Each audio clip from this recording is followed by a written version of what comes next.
ഞാൻ സർവ്വജീവികൾക്കും സമത്വം വിചാരിക്കുന്ന അംബേദ്കർ പൊളിറ്റിക്സിലാണ് വിശ്വസിക്കുന്നത്. എനിക്കറിയില്ല ഇവരെന്തെങ്കിലും പറയണേന്ന്. അത് നമ്മൾ എടുക്കുന്ന ജോലി എവിടെയോ ആൾക്കാർക്ക് കിട്ടുന്നുണ്ട്, പ്രവർത്തിക്കുന്നുള്ളതിന്റെ ഒരു കാര്യം. നല്ല കാര്യമായിട്ട് മാത്രം എടുക്കുന്നുള്ളൂ. ഞാൻ അതിന് അമ്പലങ്ങളിൽ എനിക്ക് എന്തായാലും അമ്പലങ്ങളിൽ ഷോ കിട്ടും. ഞാൻ എന്തായാലും പോയി പാടുകയും ചെയ്യും. കുറെ പേഴ്സണൽ പരിപാടികളിലേക്കും ബാധിച്ചിട്ടുണ്ട്. ഇപ്പൊ എന്താ ചെയ്യാ, നമ്മൾ എടുക്കണ പണിയുടെ ഭാഗമായി പോയി ആൾക്കാർക്കൊക്കെ ഒരു പേടിയൊക്കെ മാരിയായിരുന്നു. നമ്മളതിനെ എന്താ ചെയ്യാ, പോയിട്ട് വരാം.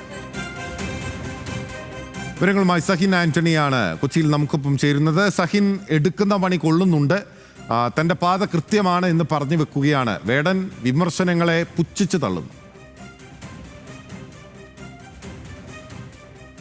തീർച്ചയായിട്ടും RSS നേതാവിന്റെ വിമർശനത്തെ വേടൻ പുച്ഛിച്ചു തള്ളുന്നു. വേടൻ പറയുന്നത് ഒരു കോമഡിയാണ് എന്നുള്ളതാണ്. മാത്രമല്ല, താൻ എടുക്കുന്ന പണി അത് ആളുകൾക്ക് കിട്ടുന്നുണ്ട്, ചില ആളുകൾക്ക് കൊള്ളുന്നുണ്ട് എന്നുള്ളത് തന്നെയാണ് വേടൻ പറഞ്ഞു വയ്ക്കുന്നത്. മുൻപും താൻ ഇങ്ങനെ പലതും കേട്ടിട്ടുണ്ട്. ജാതി രാഷ്ട്രീയമാണ്, അല്ലെങ്കിൽ ജാതി